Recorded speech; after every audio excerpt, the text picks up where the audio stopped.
Hi everyone, welcome to my channel, Aunt Mimi's Place. This is Demetrius, and I want to introduce you to Genny Jean, my 1968 Serro Scotty travel trailer. It's a Tonga model, which means the kitchen is in the front.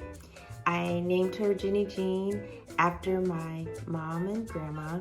My grandmother's name is Geneva, and my mom's name is Gloria Jean. So I did a combination of those two, Genny Jean. And I purchased her 5 years ago from a friend. And originally I thought it would be a much shorter process, but it's taken a really long time. She had a lot of rot. I've gone through 2 contractors, interviewed a couple of other people that didn't pan out, and finally I have her in the right place. This is, they say, the 3rd time is a charm. I have her in Pennsylvania with Michael, and hopefully she will be ready in a couple of months. Stay tuned and you'll see pictures and a couple of little video clips of her journey from the rotted wood to the beauty that she is becoming. Thank you.